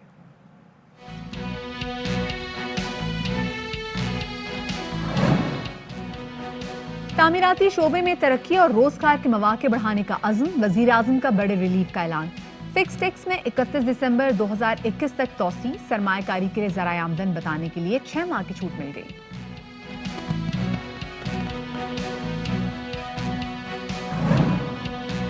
कोरोना ने सिनेमा घरों को ताले लगा दिए। सिनेमा घरों में काम करने वाले कई अफराद परेशानी का शिकार। रोजगार चला गया, खानदान की किफालत कैसे करें? पर्दे की दुनिया वालों के लिए पर्दा रखना मुश्किल हो गया। और जैसे कि हमने देखा कि 2020 बहुत मुश्किल साल था। स्पेसिफिकली अगर हम देखें तो हमारी फिल्म इंडस्ट्री के लिए कोई ऐसी बड़ी फिल्म रिलीज नहीं हुई, और कैसे होती, क्योंकि जो हमारे सिनेमा घर हैं वो ही बंद हैं। और जब हम सिनेमा की बात करते हैं तो सिनेमा में सिर्फ और सिर्फ बड़े डायरेक्टर्स, बड़े प्रोड्यूसर्स, बड़े एक्टर्स भी शामिल नहीं हैं, बल्कि वो लोग भी हैं जो कि डेली वेजेस पे काम करते हैं, जिसमें लाइटमैन हैं, जिसमें स्पॉट बॉयज हैं। एक हमारे सामने जब हम टेलीविजन देख रहे होते हैं, हम फिल्म देख रहे होते हैं, तो हमारे सामने तो बड़े बड़े किरदार ही नजर आ रहे होते हैं, लेकिन वो सिर्फ 2 बड़े किरदार ही उस फिल्म को पेश नहीं कर रहे होते, बल्कि एक बहुत बड़ी टीम होती है जो कि बिहाइंड द कैमरा जो है वो काम कर रही होती है। और कोरोना की वबा से जहाँ ज़िंदगी के मुख्तलिफ शोबों पर हमने देखा कि काफ़ी ज़रा बुरा असर पड़ा है, वहीं हमारी एंटरटेनमेंट की इंडस्ट्री भी जो है वो बिल्कुल भी सिताब से आ रही नहीं है। इस जालिम वबा ने सिनेमा घरों को भी ताले लगवा दिए, जिसके बाद इस फिल्मी दुनिया से जुड़ी तल हकीकत सामने आई है। बेरोजगारी और भूख अफलास के बाइस इस सनत से वाबस्ता अफराद बहुत ज़्यादा परेशानी का शिकार हैं। एंटरटेनमेंट इंडस्ट्री में सिनेमा घरों का किरदार इंतहाई अहम है, और फिल्म की कास्ट में बेशक जो नामवर सितारे हों, अच्छे गाने हों, खूबसूरत लोकेशंस हों, फिल्म भारी सरमाए से बनी हुई हो, लेकिन जिसका असल इम्तिहान होता है वो सिनेमा के पर्दे पर होता है, जहाँ शायकीन इसकी किस्मत का फैसला करते हैं। और इसी बात करेंगे कि सिनेमा इंडस्ट्री जो है वो इस वक्त कहाँ पर खड़ी है। फिल्म डिस्ट्रीब्यूटर और सिनेमा के मालिक नदीम मांडवीवाला साहब इस वक्त हमारे साथ मौजूद है। नदीम साहब, बहुत शुक्रिया आपका कि आपने हमें वक्त दिया। नदीम साहब, हमने देखा 2020 में कोई बड़ी फिल्म नहीं आई, हमारे सिनेमा घर जो हैं वो दोबारा वैसे आबाद नहीं हो सके, जहाँ तमाम चीज़ें वापस आ गई, हमारे सिनेमा घरों की रौनकें जो हैं वो बहाल नहीं हो सकी। कितना बड़ा नुकसान हुआ है सिनेमा इंडस्ट्री में काम करने वाले लोगों को? जी, ये तो बताना बहुत ही मुश्किल है जब तक सिनेमा दोबारा खुलते नहीं। लेकिन ये एक बहुत बड़े चैलेंज में चले गए हैं अब हम सिनेमा इंडस्ट्री, और सिनेमा इंडस्ट्री पाकिस्तान के अंदर ही नहीं, पूरी दुनिया के अंदर जो है वो एक ऐसे चैलेंज में चली गई है जो उनको अभी खुद पता नहीं है कि इसको ओवरकम कैसे किया जाएगा, क्योंकि लॉसेस जो हैं वो इतने ज़्यादा हो गए सारी दुनिया के अंदर सिनेमा खास तौर पे सिनेमा इंडस्ट्री के अंदर, क्योंकि ये वो इंडस्ट्री है जो अभी तक खुल ही नहीं पा रही है, क्योंकि जो ड्रिवन इंडस्ट्रीज हैं आपकी, वो अपना पूरा प्रोडक्ट जो है वो 2021 पे ले गए, समर 2021 में, और जिसकी वजह से अगर सिनेमा खोल भी रहा है कोई, तो वो पुरानी फिल्में चला के या जो नहीं आ रही हैं वो इतनी छोटी हैं कि उसकी वजह से सिनेमा चल नहीं पा रहे। सही। अच्छा नदीम साहब, आपको लग रहा है कि 2021 में जहां पर बाकी तमाम तर जो जिंदगी के काम थे वो मामूलात पर आ रहे हैं, समहाउ सिनेमा में भी हम देखेंगे कि जो फिल्म्स हैं वो दोबारा से आएंगी, नई फिल्म्स, क्योंकि हम देख रहे हैं काफी अच्छे से फिल्मों पे काम तो हो रहा है लेकिन फिल्में आ नहीं रही।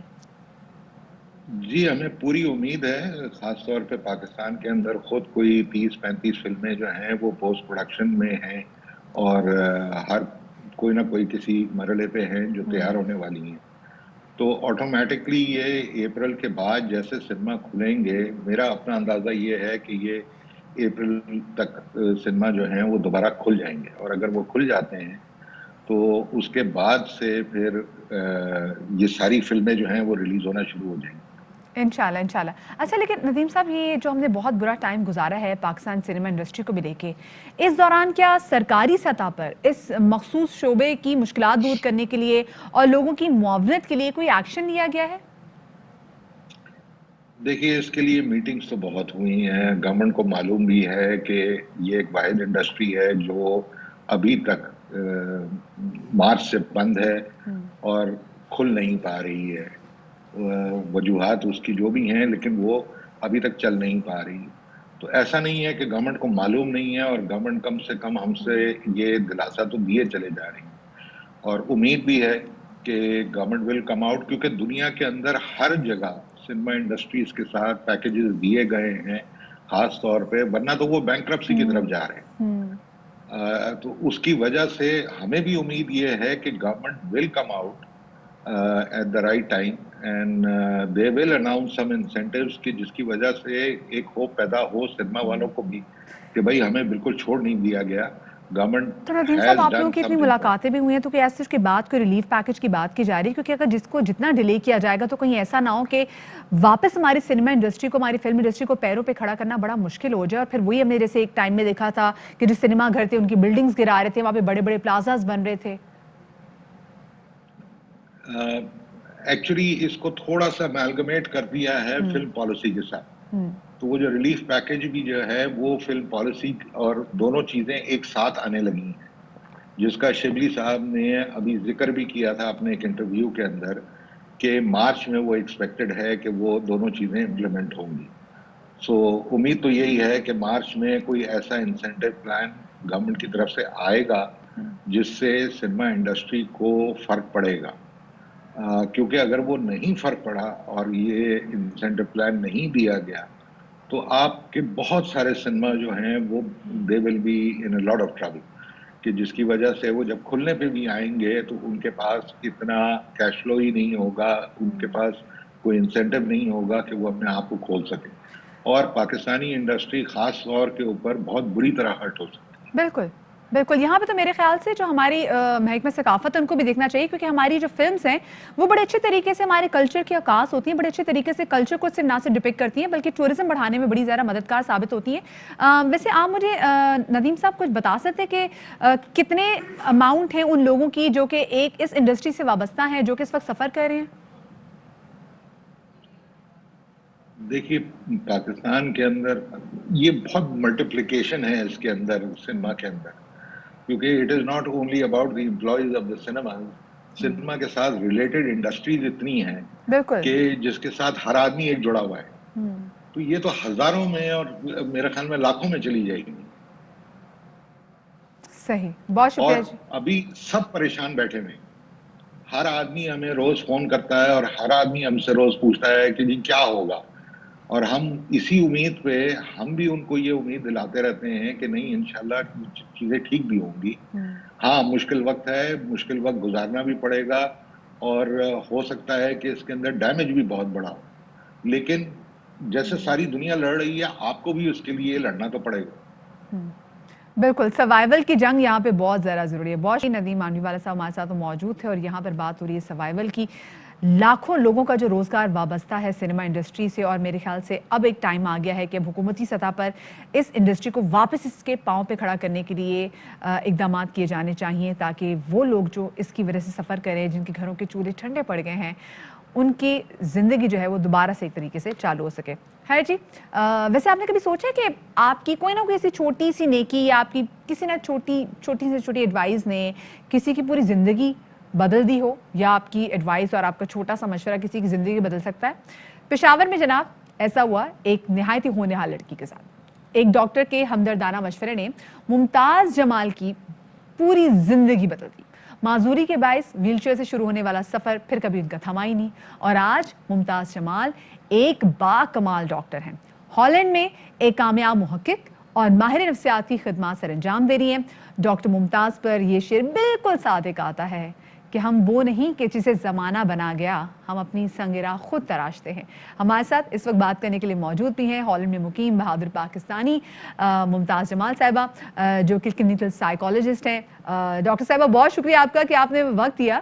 ڈاکٹر صاحبہ یہ بتائیں کہ کیسے ایسا ہوا کہ آپ کی زندگی میں اتنی کمال ٹرانسفارمیشن ہوئی، اور کس نے آپ کو اتنا اچھا مشورہ دیا کہ آپ نے ہمت نہیں ہاری اور آپ نے پھر جو سوچا تھا آپ نے کر دکھایا؟ السلام علیکم۔ وعلیکم السلام جی۔ میں اپنی تھوڑا سا بیک گراؤنڈ پیش کروں گی تاکہ آپ کو کلیئر ہو کہ کس طرح میری لائف چینج ہوئی۔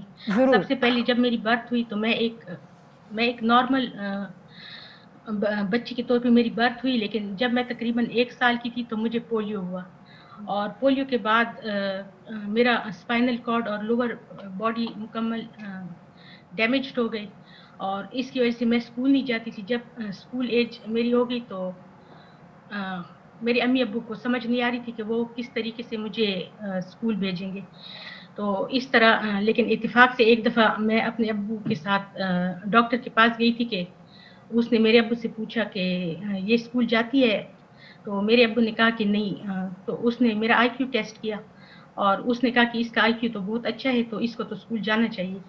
تو پھر اس نے میرے ابو کو کہا کہ کنونس کیا اور موٹیویٹ کیا، تو اور انہوں نے میرے لیے ویل چیئر کا بھی انتظام کیا ڈاکٹر نے، اور اس طرح میں اسکول جانے لگی۔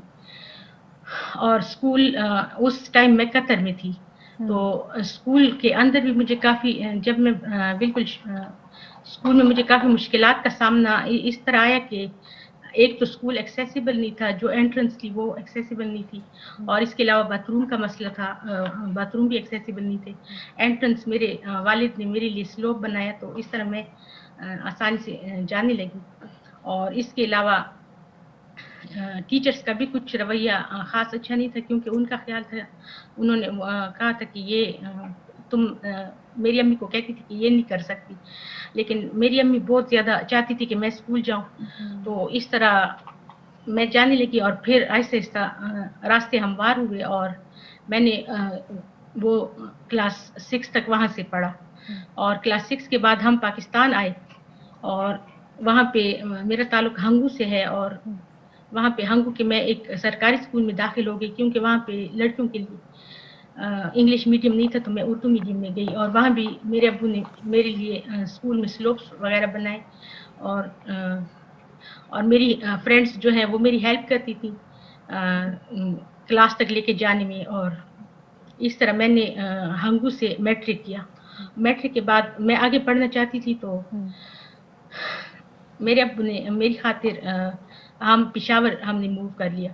وہاں پہ میں نے ایک کالج میں مجھے ایڈمیشن ملا، جناح کالج، لیکن وہاں پہ میں سائنس پڑھنا چاہتی تھی، لیکن وہاں پہ لیبارٹریز اوپر کی منزل پہ تھی، تو مجھے انہوں نے کہا کہ ہم آرٹس میں تمہیں ایڈمیشن دے سکتے ہیں، تو میں نے کہا تو میں مجھے یہ سائنس بتائیں پڑھوں گی۔ کہ کالجز میں ممتاز میں آپ سے بات کر رہی ہوں، وہ تو آپ کے والد صاحب نے جب آپ کا ہنگو میں بھی ایڈمیشن ہوا تو آپ کے والد صاحب نے وہاں پہ سلوپ بنا دیا تاکہ آپ کے لیے ویل چیئر کا ایکسس جو ہے وہ آسان ہو سکے۔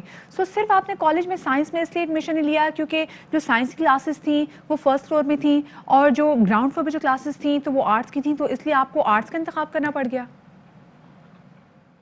نہیں، مجھے آرٹس، انہوں نے مجھے آرٹس میں دینا چاہا، تو میں نے کہا میں نہیں پڑھنا چاہتی، تو وہ ایک بہت اچھا کالج تھا، لیکن میں نے اس کو چھوڑ کے ایک پرائیویٹ کالج میں سائنس میں ایڈمیشن لیا۔ ایف ایس سی میں نے سائنس میں کر لی، کیونکہ پرائیویٹ کالج میں لیبس نیچے تھی، لیکن اس میں بھی میں بایولوجی، میں میتھس پڑھنا چاہتی تھی، لیکن مجھے بایولوجی پڑھنی پڑی کیونکہ اس کالج میں وہ سبجیکٹ نہیں تھا۔ تو مختصراً یہ کہ میں نے ایف ایس سی کر لیا۔ ایف ایس سی کے بعد میرے ابو نے مجھے کہا کہ اس ٹائم ہماری مالی حالت بھی خراب ہونے لگے تھے، کیونکہ میرے ابو کا کوئی خاص کاروبار بھی نہیں تھا، اور اس کی وجہ یہ تھی کہ وہ مجھے، جو ہم پشاور میں آئے تو ہمارا گھر کالج سے بہت دور تھا، تو میرے والد مجھے روزانہ اپنی کار میں لے کے جاتے تھے اور ادھر ہی ویٹ کرتے تھے، اور جب چھٹی ہوتی تھی تو واپس لے کے آتے تھے۔ تو اس طرح 2 سال انہوں نے میرے ساتھ گزارے، لیکن ایف ایس سی کرانے کے بعد انہوں نے کہا کہ اب میں افورڈ نہیں کر سکتا، تو پھر میں نے 1 سال کا گیپ لیا، لیکن اس 1 سال کے دوران مجھے محسوس ہوا کہ میرے پاس تو ایجوکیشن کے علاوہ کوئی اور راستہ نہیں ہے کہ جو مجھے انڈیپینڈنٹ بنا سکے۔ میں ڈاکٹر تو اس صاحبہ طرح اللہ میں نے پاک کہا میں آپ کے پیرنٹس کو اجر دے، اور جو آپ کی سٹرگل ہے یقیناً اس میں اگر آپ کے والدین آپ کے ساتھ نہ ہوتے، ان کی ہمت اور حوصلہ آپ کے ساتھ نہ ہوتا تو جس مقام پہ آپ آج ہیں یہ شاید نہ پہنچ سکتے. لیکن مجھے یہ بتائیں کہ وہ لڑکی جو کہ اتنا ہر جگہ سفر کر رہی تھی وہ ڈاکٹر کیسے بن گئی؟ اچھا اس کے لیے میں آپ کو ذرا بیک گراؤنڈ بتاتی ہوں کیونکہ میں اسی طرف آ رہی تھی. تو بی اے کے دوران جب میرے والدین نے کہا کہ وہ مجھے سپورٹ نہیں کر سکتے تو مجھے ایک اسکالرشپ ملا، میرے ابو نے کروایا اور میں اس طرح بی اے ہاسٹل میں چلی گئی. وہاں سے میں نے ہاسٹل میں بہت مشکلات تھی کیونکہ میں بالکل اکیلی تھی، لیکن وہاں بھی میری فرینڈ نے میری ہیلپ کی کلاس تک لے کے جانے وغیرہ. تو اس کے بعد جب میں M A previous first year میں آئی تو میری امی کو کینسر ہو گیا اور اس طرح میری امی کی ڈیتھ ہو گئی. اور اس ٹائم میرا اصل مشکل وقت سٹارٹ ہوا کیونکہ میرے پاس نہ پیسے تھے، ہمارا گھر بھی چلا گیا تھا، بک گیا. امی کی کینسر پہ سارا علاج وغیرہ پہ سارے خرچے، تو میرے پاس بالکل پیسے نہیں تھے. تو میں ہاسٹل میں نے کالنگ کارڈ بیچنا سٹارٹ کیا، جو ٹیلی کارڈ ہے لڑکیوں کو بیچ کے اس سے میں اپنا خرچ چلاتی رہی. اور اس طرح میں نے یہ یقیناً آپ کی بڑی سٹرگل ہے. اب آپ مجھے بتائیں اب آپ ہالینڈ میں مقیم ہیں، ہالینڈ تک کیسے پہنچی یہ ہم آپ سے ذرا پوچھنا چاہ رہے ہیں، وقت ہمارے پاس تھوڑا بہت کم ہے. اچھا جب میں ہالینڈ اس طرح میرے ذہن میں یہ اس طرح آئیڈیا آیا کہ جب میں ادھر ہاسٹل میں تھی تو وہاں پہ میری لائف بالکل رک گئی کیونکہ میرے پاس گھر بھی نہیں تھا. تو اور وہاں پہ میں نے ایم اے کے بعد جابس کے لیے میں اپلائی کرتی تھی تو کوئی ٹیسٹ میرے سارے کلیئر ہو جاتے تھے، لیکن انٹرویو میں وہ میری ویل چیئر دیکھ کے مجھے ریجیکٹ کر لیتے تھے. تو اور اس کے علاوہ میں نے ایم فل میں ایڈمیشن لیا ہوا تھا تو میری ریسرچ بھی نہیں ہو رہی تھی. تو اور ہاسٹل میں میرے پاس ٹائم بہت کم تھا کیونکہ میرا جو مدت تھی ایک اسٹوڈنٹ کی وہ ختم ہونے والی تھی. تو اس طرح میں نے سوچا کہ کیونکہ میرا گھر بھی نہیں تھا تو میں نے کہا میں کس طرح آگے جاؤں گی اگر یہ ہاسٹل یہ ٹائم ختم ہو گیا. تو اس لیے میں نے پھر فورن یونیورسٹیز میں اپلائی کرنا سٹارٹ کیا. اور میں نے سرچ کے دوران مجھے پتہ چلا کہ 2 کنٹریز ایسی ہیں جو ویل چیئر والوں کے لیے بہت سوٹیبل ہیں، فن لینڈ اور ہالینڈ. تو ہالینڈ کا انتخاب میں نے اس طرح کیا کیونکہ یہاں پہ ہالینڈ کی یونیورسٹی بہت ٹاپ پہ تھی اور یہاں جو میری ریسرچ انٹرسٹ تھے وہ میرے پروفیسر ان کے ساتھ مل رہے تھے. تو میں اس طرح بس ہماری بھی ڈاکٹر صاحبہ یہ امید ہے کہ فن لینڈ اور ہالینڈ کی طرح باقی بھی تمام تر ایسے ممالک اپنی ایسی پالیسیز ایجوکیشنل پالیسیز ضرور بنائیں کہ وہ ویل چیئر میں وہ جو لوگ ہیں ان کے لیے تھوڑا بہت فرینڈلی ہو سکے. ساتھ میں جیسے بھی ہم آپ سے بات بھی کر رہے تھے تو دیکھیں 2 چیزیں بہت زیادہ ضروری ہیں. ایک یہ کہ اپنے بچوں کو پولیو کے قطرے ضرور پلائیں. معذوری چاہے آگئی لیکن ڈاکٹر صاحبہ نے اپنی معذوری کو اپنی ترقی کے آگے نہیں آنے دیا. اور ساتھ میں خدارہ ہمارے ملک کے جو ہم سڑکوں پہ بھی نکلتے ہیں اس کو ویل چیئر فرینڈلی ضرور بنائیں تاکہ جو لوگ ہیں وہ لوگ جو کہ ویل چیئر پہ سفر کرتے ہیں وہ اپنے آپ کو معذور تصور نہ کریں اور وہ بھی عام شہریوں کی طرح ویسے ہی اپنی ٹرانسپورٹیشن کو جاری رکھیں جیسے ہم لوگ جاری رکھتے ہیں. خیر جی آگے بڑھتے ہیں اور اس مسئلے کے بارے سے بات کرتے ہیں جس کو کہتے ہیں جناب جہالت. اور یہ جہالت پائی گئی ہے سری لنکا میں جس میں دماغ میں چیز آ گئی کہ جی جو کرونا وائرس کے جو مریض ہیں جو کہ جاں بحق ہو جاتے ہیں ان کو کریمیٹ کرنا ہے، ان کو دفنانا نہیں کیونکہ اگر ان کو دفنائیں گے تو وہ زمین سے کہیں نہ کہیں وہ جو وائرس ہے وہ جو ہے وہ آگے جو ہے لوگوں تک ٹرانسفر ہونا شروع ہو جائے گا، جو کہ بہت ہی عجیب منطق ہے. جناب سری لنکا میں کرونا وائرس کی وجہ سے جو ہلاک ہونے والے 15 مسلمانوں کو دفنانے کے بجائے اہل خانہ کی مرضی اور اسلامی روایات کے خلاف جلانے پر وہاں کی جو مسلم برادری ہے وہ شدید غم و غصے سے دوچار ہے. مسلمانوں کی میتوں کو جلانے کے بجائے اسلامی روایت کے مطابق دفنانے پر زور دے رہے ہیں. OIC نے بھی اس معاملے پر کافی زیادہ تشویش کا اظہار کیا ہے. باثر بدھ بخشوں کے دعوے کے مطابق کرونا وائرس کے مریضوں کی تدفین کی زیر زمین پانی آلودہ ہوگا اور وائرس پھیل جائے گا. یہ ان کے عجیب و غریب منطق ہے. اور گزشتہ برس اپریل میں میتوں کو جلانے کے لیے ضوابط لاگو کیے گئے تھے. سری لنکا کے اٹارنی جنرل نے گزشتہ ہفتے 19 مسلمانوں کی لاشیں بھٹی میں ڈال کر خاکستر کرنے کا احکامات جاری کیے تھے. اس حوالے سے مزید بھی ہے لیکن اس وقت وفاقی وزیر خارجہ شاہ محمود قریشی میڈیا سے گفتگو کر رہے ہیں. قائدین کو دیے جائیں گے تو یہ بھی ایک اعتماد کا فقدان جو ہے یہاں دکھائی ہمیں دے رہا ہے. اور اس کے ساتھ ساتھ آپ نے یہ بھی دیکھا کہ 31 دسمبر آ گئی چلی گئی، استعفے نہیں آئے. آج کے اجلاس میں بھی مجھے استعفوں کا فیصلہ ہوتا ہوا دکھائی نہیں دے رہا. 31 جنوری ایک اور تاریخ ہے اور کہا جا رہا ہے کہ 31 تاریخ تک اگر عمران خان صاحب مستعفی نہ ہوئے तो हम इस्लामाबाद पर चढ़ाई करेंगे, एक लॉन्ग मार्च का ऐलान किया जाएगा, दमादम मस्त कलंदर होगा। 31 जनवरी भी आएगी और इंशाअल्लाह चली जाएगी।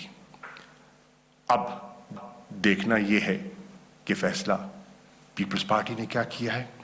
मैं समझता हूं कि पीपल्स पार्टी ने लॉन्ग मार्च पर भी एक शर्त आयद कर दी है, और वो ये है, और जो अंदर की कहानी है वो गो प्रेस कॉन्फ्रेंस में सहाफियों का ये सवाल देने में कतरा रहे हैं, लेकिन दर हकीकत प्रेस कॉन्फ्रेंस में इससे वो इस सवाल के जवाब से वो कतराते रहे। जब उनसे कहा गया कि अंदर की कहानी बताएं, तो अंदर की कहानी तो ये है कि पीपल्स पार्टी की बहुत बड़ी तादाद के जो मेंबरान हैं सीईसी के, वो बिल्कुल किसी तारीख पर फिलहाल आमादा दिखाई नहीं दिए, और उन्होंने मशरूत कर दी लॉन्ग मार्च को जनाब नवाज शरीफ साहब की वापसी से मशरूत कर दिया। तो ये भी एक अहम मसला मुझे तो फिलहाल जो जैसे कहते हैं ना खटाई में पड़ता दिखाई दे रहा है। 31 जनवरी को एक बात तो वाज़ेह है कि इमरान खान इंशाअल्लाह मुस्तफ़ी नहीं होंगे, और क्यों हों, उनके पास मैंडेट है, हाउस का एतमाद है, आवाम के वोट हैं, इनके कहने पर वो मुस्तफ़ी हो जाए, ऐसा हुआ नहीं करता। ये कोई सियासी जो है तकाजा इसके बरक्स है। अब आप देखिए इजलास में गड़ी खुदाबख्श 27 तारीख को एक अहम इज्तिमा था। यकीनन पाकिस्तान की तारीख में 27 दिसंबर एक अफसोसनाक दिन है। 27 दिसंबर को मोहतरमा बेनज़ीर भुट्टो की शहादत हुई, वो हमसे जुदा हुई। अल्लाह ताला उन्हें गरीक़ रहमत करे। हम उस सदमे में शरीक हैं। 27 दिसंबर को मोहतरमा मरियम नवाज साहिबा गड़ी खुदाबख्श जाती हैं, उस दिन की अहमियत को सामने रखते हुए सफ़र करती हैं, पहुंचती हैं। सवाल ये उठ रहा है आज कि अगर इस मीटिंग को अहम तरीन पीडीएम का इजलास कहा जा रहा है, तो बिलावल भुट्टो आज जाती उम्रा में दिखाई क्यों नहीं दे रहे। अगर इस इजलास की इतनी ही अहमियत थी तो उनको बनफ्स नफीस वहां खुद होना चाहिए था। इजलास में उनकी अदम मौजूदगी इस इजलास की संजीदगी का पोल खोल देती है। वीडियो लिंक से जरूर वो मुखातिब होंगे, वीडियो लिंक में और इजलास में बैठने से जमीन आसमान का फर्क है। और फिर देखिए इजलास में नुमाइंदगी कौन कर रहा है, यूसुफ रज़ा गिलानी साहब और राजा परवेज अशरफ साहब, दोनों वो शख्सियात जो हरगिज इस्तीफे की कायल नहीं हैं। राजा साहब तो खुद कौमी असेंबली के मेंबर हैं। अगर वो बिल्कुल समझते हैं कि इस्तीफा ही आगे बढ़ने का रास्ता है, तो स्पीकर साहब मौजूद हैं, असेंबली का ऐवान मौजूद है, आए मुस्तफ़ी हो जाए। अगर गिलानी साहब समझते हैं कि इस्तीफा सियासी रास्ता है, तो उनके साहिबजादे पंजाब असेंबली के मेंबर हैं, वो चले जाएं। और इस्लामाबाद में वफाकी वज़ीर ख़ारजा शाह महमूद कुरैशी मीडिया से गुफ्तगू कर रहे थे और आज पीडीएम के होने वाले अहम इजलास के हवाले से गुफ्तगू कर रहे थे, जो कि होने जा रहा है रायवन में। और उनका ये भी कहना था कि पीडीएम के दरमियान इख्तलाफ राय नजर आ रहा है। अगर ऐसा नहीं है तो बिलावल भुट्टो ज़रदारी, जिनको आज के इस अहम इजलास में बनफ्स नफीस खुद मौजूद होना चाहिए, वो वीडियो लिंक से खिताब क्यों करे। साथ में उनका ये भी कहना था कि सेनेट के इलेक्शन के हवाले से पाकिस्तान पीपल्स पार्टी ने तो अपना फैसला सुना दिया है। अब ये देखेंगे कि पीडीएम की बाकी जमातें इस हवाले से क्या फैसला करती हैं, जो कि आज के इजलास में पता चलेगा। साथ में उन्होंने भी कह दिया कि 31 जनवरी को वज़ीर आज़म इमरान खान इस्तीफा नहीं देंगे, उनके पास मैंडेट है और अवाम के वोट हैं। अब आगे बढ़ते हैं और उसी वाले से बात करते हैं जो हम श्रीलंका में होने वाले अफसोसनाक वाक़े के हवाले से बात कर रहे थे कि वहाँ के अटॉर्नी जनरल ने गुज़िश्ता हफ्ते 19 मुसलमानों की लाशें भट्टी में डालकर खाकस्तर करने के अहकाम जारी किए, जो कि इस्लामी रवायात के ख़िलाफ़ है और उनकी फैमिली की मर्ज़ी के ख़िलाफ़ थी। और अफसोसनाक बात यह कि इनमें 20 रोज़ के बच्चे की लाश भी शामिल थी। इसी वाले से बात करने के लिए ہمارے ساتھ موجود ہیں سر اقبال ساکرانی صاحب جو کہ founding secretary general of Muslim council of Britain ہیں. سر بہت شکریہ آپ کا کہ آپ نے ہمیں وقت دیا. سر نہایت افسوسناک واقعہ ہے شری لنکا میں مسلمانوں کی میتوں کی تدفین کے بجائے جلانے کا معاملہ سامنے آیا ہے. یہ معاملہ کب اور کیسے شروع ہوا؟ مسلمان جو سری لنکا میں ابھی ہے وہ بہت پریشان ہے کیونکہ کچھ ہفتے پہلے مسلمان کمیونٹی اور لیگل ایکسپرٹس وہ پٹیشن کیے تھے سپریم کورٹ کو کہ جو گورنمنٹ کی ڈائریکٹیو آئی ہے کہ جو بھی انسان انتقال ہو جاتا ہے تو ان کو کریمیٹ کیا جائے، یعنی ان کو جلا جائے. ابھی آف کورس مسلمان کرسچنز اور یہودی ان کے مذہب کے حساب سے ہم کریمیٹ نہیں کرتے، ہم ان کو دفناتے ہیں. تو یہ ابھی حالات کچھ نیرلی 3 سے 6 مہینے سے چل رہی ہے اور امید تھی سپریم کورٹ اس ڈیسیجن کو چینج کر لے گی. ابھی افسوس کی بات یہ ہے کہ کچھ قریباً اوور 100 مسلمز کو کریمیٹ کیا گیا ہے اور اس میں 20 دن کا بیبی یعنی 20 ڈے اولڈ بیبی کو بھی کریمیٹ کیا گیا 3-4 دن کے پہلے. ان کے پاس نہ کوئی ایویڈنس تھی کہ یہ جو بچے کو جو کریمیٹ کیا گیا ہے وہ ان کو کووڈ تھی کہ وہ کوئی ایویڈنس نہیں تھی کیونکہ ان کے جو پیرنٹس تھے دونوں نیگیٹو ٹیسٹ کیا ہے. ابھی یہ حالت اتنی بری ہو گئی ہے کہ کوئی بھی دنیا کے اندر میں کوئی کنٹری نہیں ہے، صرف سری لنکا ہے جو یہ قانون ایک انجسٹ اور بالکل انٹرنیشنل کنونشنز ہے ان کے خلاف کے ساتھ یہ قانون پیش کیا ہے. اور نیچرلی ہماری کمیونٹی جو شری لنکا میں ہے بہت پریشان ہے اور وہ ہر محنت کرتے ہر چیز سے لیگلی اور پروفیشنلی ایویڈنس بھی دی ہے کہ کوئی بھی اس میں نقصان ہی نہیں ہے. گورنمنٹ کا کہنا یہ ہے کہ جب کسی کو بھی ہم دفناتے ہیں تو اس کی باڈی جب قبر میں جاتی ہے تو اس میں وائرس جو ہے وہ ارتھ کے اندر میں اور پانی کے اندر میں اسپریڈ ہوتا ہے. ابھی دنیا کے سارے بڑے سائنٹسٹ ویرولوجسٹ اور including the World Health Organization یہ بالکل ان کا قائم کیا ہے کہ کوئی بھی ایویڈنس نہیں ہے. یہ بالکل ایک غلط ہے، یہ ایک پولیٹیکل ڈیسیشن ہے، اس میں کوئی سائنٹیفک کی اور میڈیکل کی ایویڈنس نہیں ہے اور صرف ایک مسلمان کو ایک پنشمنٹ کرنا ہے، کلیکٹیو پنشمنٹ جو گورنمنٹ آف سری لنکا ابھی اختیار کر رہی ہے. اور یہ جو گورنمنٹ آف شری لنکا نے کیا ہے ساکرانی صاحب اس کے بعد تو نہ صرف شری لنکا میں بلکہ دنیا بھر میں جو مسلمان ہیں وہ کافی سارا کرب اور اذیت میں مبتلا ہو گئے ہیں. تو یہ جو مسلمانوں کی میتوں کے ساتھ بے حرمتی کی گئی ہے اس کے خلاف مسلم کمیونٹی کی جانب سے کیا ایکشن لیا جا رہا ہے؟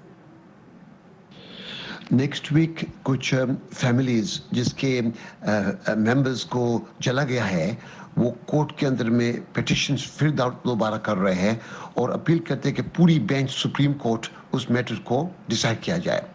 اور یہ فرض بنتا ہے مسلمان کنٹریز کا، مسلم کمیونٹیز کا جو دنیا کے اندر میں جو رہتے ہیں کہ یہ ایک proper strong message Sri Lankan government کو کنوے کر لے کہ دس از سمپلی ناٹ ایکسیپٹیبل. یہ دنیا کے ہر قانون کے خلاف ہے اور یہ پولیٹیکل ڈیسیشن ہے اور اس کے کوئی ان کے پاس کوئی میڈیکل ایویڈنس نہیں ہے. یو کے اندر میں الحمدللہ دی مسلم کاؤنسل آف برٹن نے اس کو چیلنج کیا ہے کہ یہ اگر سری لنکا گورنمنٹ ان کو ریورس نہیں کرتی ان کے ڈیسیجن کو تو ہم یہ یونائٹڈ نیشنز کو جہاں ان کی یو این کی کمیشن ہے ہیومن رائٹس کی وہاں ان کو لیگل ایکشن لے گئے اگینسٹ سری لنکا. اور صرف یہ نہیں مگر جو بھی مسلمان کی جو کنٹریز اور دوسری بھی کنٹریز ہے ان کی فارن منسٹرز ان کے منسٹرز ہر آبجیکٹ اور پروٹیسٹ کیا ہے. صحیح، بہت شکریہ جی. سر اقبال ساکرانی صاحب ہمارے ساتھ موجود. یہاں پر وقت ہو گیا ہے ایک چھوٹی سی بریک لینے کا. بریک کے بعد حاضر ہوتے ہیں، ہمارے ساتھ رہیے گا.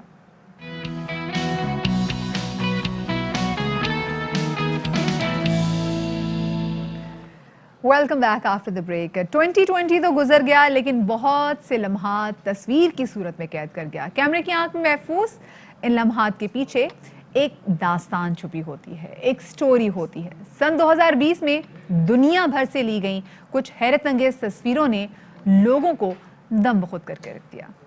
वैसे सबसे आखिर वाली जो तस्वीर थी वो सबसे ज़्यादा खौफनाक थी. खैर आप लोगों को पता है कि देखिए हमने क्रिकेट के वर्ल्ड कप के हवाले से सुना है, हमने हॉकी के वर्ल्ड कप के हवाले से सुना, हमने फुटबॉल के वर्ल्ड कप के हवाले से सुना है, लेकिन हमने फोटोग्राफी के वर्ल्ड कप के हवाले से कभी भी नहीं सुना.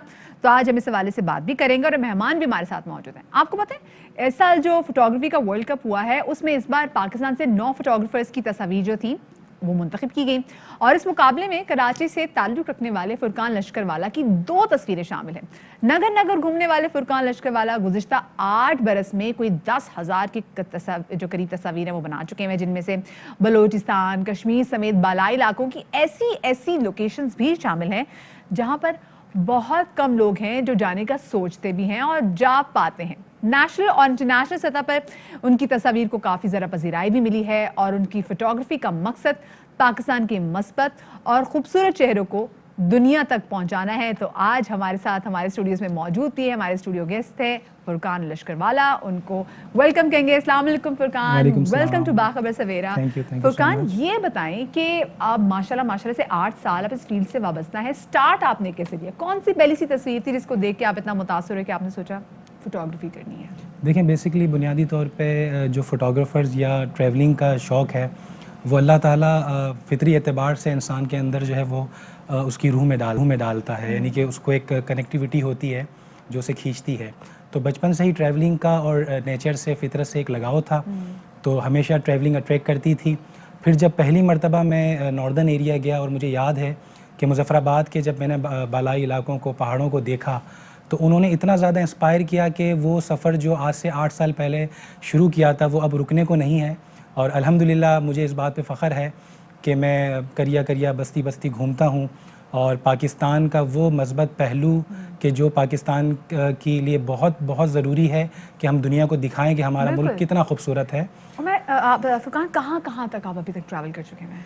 मैं अगर पाकिस्तान की बात करूं तो पाकिस्तान में तकरीबन मैं बहुत सारे इलाकों को घूम चुका हूं, जिसमें बलूचिस्तान के बहुत ज़्यादा पसमानदा इलाके भी हैं या इस तरह के ऑफ ट्रैक्स हैं कि जहां पर एक आम इंसान का जाना बहुत मुश्किल होता है.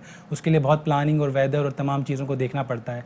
इसके अलावा नॉर्दर्न एरियाज़ की अगर बात करें तो गिलगित बल्तिस्तान से लेके कश्मीर की दूर दराज वादियों तक, जहाँ पर अभी तक लोगों को उस वादियों के बारे में पता भी नहीं है.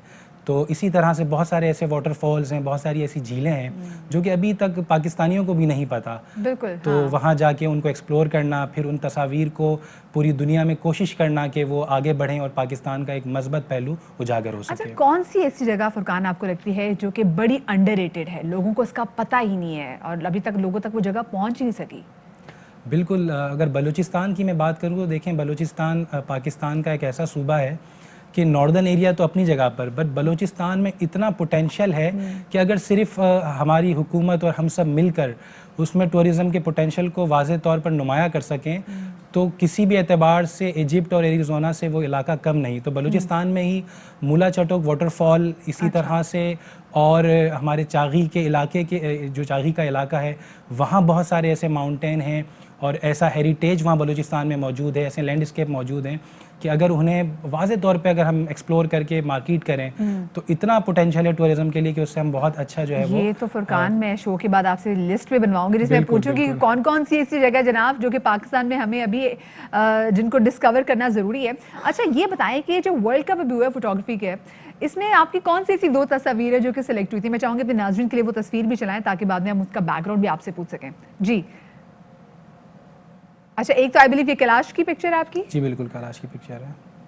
This is one beautiful picture. अच्छा, आपकी दोनों की दोनों जो पिक्चर्स थी वो कैलाश से ही थी? नहीं, एक कश्मीर की नीलम वैली की है, ये जो बच्ची का पोर्ट्रेट है. जी. इसके अलावा दूसरी जो है वो कैलाश की है. ओके. और ये जो बच्ची की पिक्चर थी ये कश्मीर से थी? बिल्कुल, नीलम वैली कश्मीर की है. अच्छा, बड़ा जिस तरीके से बच्ची कैमरे की आंखें भी देख रही है तो they are not very camera friendly people. तो किस तरीके से आपने इंगेज किया कि आपकी पिक्चर भी बड़ी अच्छी कैंडिड आ गई और वो ऐसी भी थी जो कि आप वर्ल्ड कप में ले गए जनाब?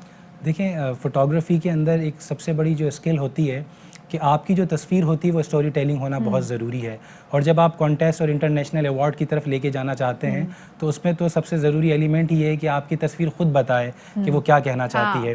تو جس طرح سے Explain نہ کرنا بالکل پڑے آپ کو۔ تو آپ نے جس طرح سے کہا کہ بچی کو اپنی طرف متوجہ کرنا، تو دیکھیں پورٹریچر فوٹوگرافی کے اندر اسپیشلی جب ہم نیچرل ان کے فیلنگس کو ایکسپلور کرنا چاہتے ہیں، کیپچر کرنا چاہتے ہیں، تو کبھی بھی ان کو اپنی طرف متوجہ نہیں کیا جاتا، تاکہ جو ان کے نیچرلی ایکسپریشن ہے، جو ان کے چہروں پہ ایک درد ہے، ایک خوشی ہے، ایک ہوپ ہے، وہ واضح طور پہ جو ہے ہم اس کو کیپچر کر سکیں۔ تو میری ہمیشہ یہ کوشش ہوتی ہے کہ جب میں اس طرح کے کلچر میں یا اس طرح کی ویلیز میں جاتا ہوں پورٹریچر کور کرنے کے لیے، تو وہ جو ان کے نیچرل ایکسپریشن ہے، وہ جو مستی میں ہے، اپنی خوشیوں میں ہے، اپنے ایک امید اور ہوپ کے اندر ہے، اسی کو اسی طرح سے ایکسپلور کر لینا۔ ایگزیکٹلی، اب وہ زمانہ چلا گیا، you have to pose for a camera, اب موسٹلی کینڈیڈ پکچرز، اب یہی فن ہے کہ آپ ایموشنز کو کتنے اچھے طریقے سے اسٹرانگلی جو ہے اس کو کیپچر کرتے ہیں۔ اچھا مجھے فرقان یہ بتائیں، اس کے علاوہ آپ کیا کرتے ہیں؟ کہ آپ نے فوٹوگرافی ہی پڑھی تھی یا آپ کسی اور فیلڈ سے آپ نے ایک دم چھلانگ لگا کے فوٹوگرافی میں آ گئے؟ بائی پروفیشنل میں پچھلے 8 سالوں سے technical and vocational and training sector سے وابستہ ہوں، اور پاکستان کے سب سے بڑے vocational institute Memon industrial and technical institute میں ایز اے پروجیکٹ مینیجر میں اپنی خدمات انجام دے رہا ہوں۔ نیچر فوٹوگرافی، ٹریولنگ، نیچر کے بارے میں لکھنا، اپنی تصاویر کے ذریعے پاکستان اور پاکستان میں ٹورزم کے پوٹینشیل کو نمایاں کرنا، دس از مائی پیشن ان مائی لائف۔ یہ تو آپ کو پتا نا کہ پورا کا پورا ایک انسٹیٹیوٹس ہوتے ہیں جو یہ کام کر رہے تھے، جو کہ آپ اکیلے جو ہے اپنے بلبوتے پہ بھی یہ کام کریں۔ اچھا مجھے بتائیں کہ جس کمپٹیشن میں آپ نے حصہ لیا تھا، جو فوٹوگرافی کا ورلڈ کپ ہوا تھا، کتنے ممالک سے لوگوں نے اس میں شرکت کی تھی؟ دیکھیں یہ بہت خوشی کی بات ہے، اور مجھے ایئر وائی نیٹ ورک سے یہ بتانے کا موقع مل رہا ہے کہ جس طرح سے تمام اسپورٹس کے اندر ورلڈ کپ ہوتے ہیں، فوٹوگرافی کے اندر بھی انٹرنیشنلی جو فیڈریشنز ہیں فوٹوگرافرز کی، انہوں نے یہ ورلڈ کپ کا جو 2013 سے جو ہے وہ ایک انیشیٹو لیا ہے، تو تقریباً 120 سے زائد ممالک کی ٹیمز میں اس میں پارٹیسپیٹ کیا، اور الحمدللہ پاکستانی ٹیم بھی پچھلے کئی سالوں سے اس میں پارٹیسپیٹ کر رہی ہے، اور مجھے اس بار کراچی سے یہ موقع ملا کہ میری 2 تصویریں اس میں سلیکٹ ہوئی ہیں، اور امید ہے کہ اللہ پاک اس میں کامیابی دے، اور تاکہ ہم پوری دنیا میں پاکستان کا نام روشن کر سکیں۔ الہی آمین۔ تھینک یو سو مچ فرقان ہمارے شو میں، اور آئی ایم شیور کہ آپ آگے بھی ایسی پکچرز جو ہیں وہ کیپچر کرتے رہیں گے جو کہ پاکستان کا جو خوبصورت چہرہ ہے وہ دنیا کے سامنے رکھے۔ بہت شکریہ ہمارے شو میں آئے۔ اب ایک چھوٹی سی بریک لینے جا رہے ہیں، بریک کے بعد واپس آتے ہیں، ہمارے ساتھ رہیے گا۔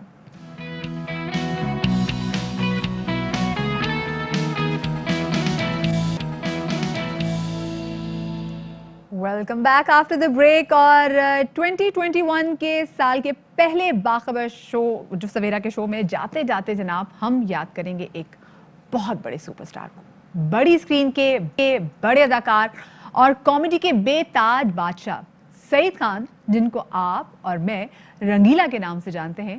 آج ان کی 83ویں سالگرہ منائی جا رہی ہے۔ سعید خان اور رنگیلا خیبر پختونخوا کے علاقے پارا چنار میں 1 جنوری 1937 کو پیدا ہوئے تھے۔ بہت بڑے کمیڈین، ایک ورسٹائل ایکٹر، لیجنڈ اداکار رنگیلا صاحب نے 4 دہائیوں تک فلمی دنیا پہ راج کیا اور اپنی مزاح نگاری سے اپنے شائقین کو ہنساتے رہے۔ کیا اردو فلمیں، کیا پنجابی فلمیں، رنگیلا صاحب نے جن فلموں میں کام کیا بطور ہیرو بھی آئے، اور بڑے بڑے مشہور گانے تھے جناب جو کہ رنگیلا صاحب پہ پکچرائز ہوئے۔ اور پاکستان میں کامیڈی کے لیے ایک ٹرم استعمال کی جاتی ہے سلیپ سٹکس، جس میں آپ کو صرف اور صرف بغیر جگت کیے ہوئے، بغیر بات کیے ہوئے، صرف اپنی حقنات و سکنات سے اگلے کو ہنسانا ہوتا ہے۔ تو رنگیلا صاحب کیا بہترین اداکار کہ انہوں نے پاکستان میں ایگزیکٹلی لوگوں کو کر کے بتایا کہ سلیپ سٹکس ایگزیکٹلی ہوتی کیا ہے۔